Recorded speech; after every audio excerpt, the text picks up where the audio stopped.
Hi brewers, got a quick book review for you today. I've been saying it's been coming. So this one's the CAMRA Essential Home Brewing. They call it a pocket guide, and to be honest, that's one of the things I would say is the downside about it, is it's a very funny size.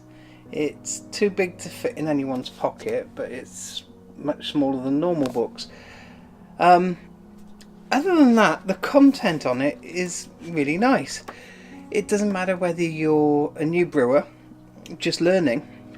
It will take you through the process and the ingredients and get you up to speed so you can actually start brewing. There's enough information in there and enough detail to help you do that. Or if you're a more advanced brewer, already knowing what you're doing, there's still stuff in here for you. There's pages on propagating yeast, harvesting from bottles, water treatment and all the different water treatment salts and minerals. So there really is something in here for people of all levels. And then on top of that you get a load of commercial recipes at the back. So stouts, there's, I think it was 30 different recipes in the back.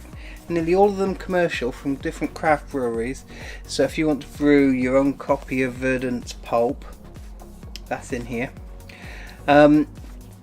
There's one thing I would say on that score. I have been told by one brewer, one experienced brewer whose opinion I do trust on these things, that there's a typo on the pulp recipe.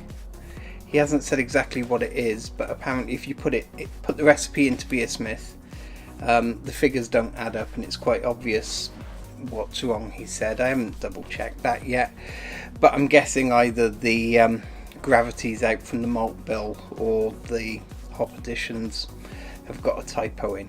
So just double check on that if you are doing it and make sure the figures add up for you before you go ahead and make that recipe.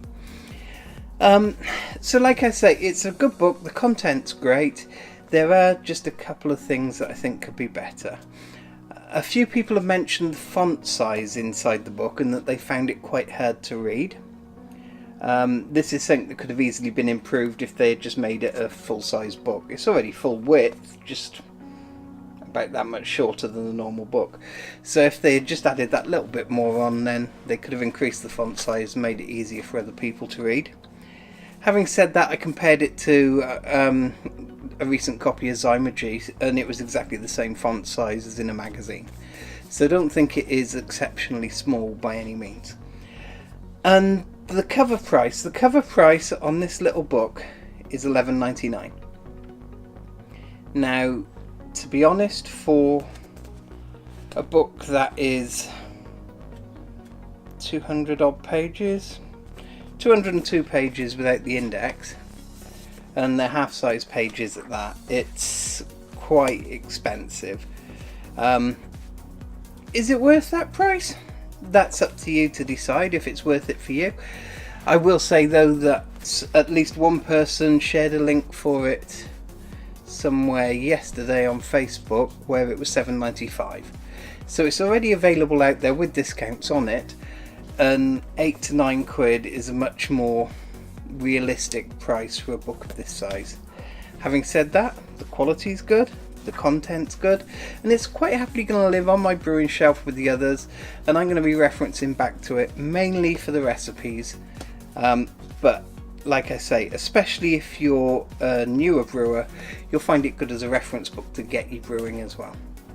Right, well let me know what you think, and if you'd like to see me talk about some more brewing books, I've got shelves full of them. Let me know what you'd like to hear about and I'll tell you about some more.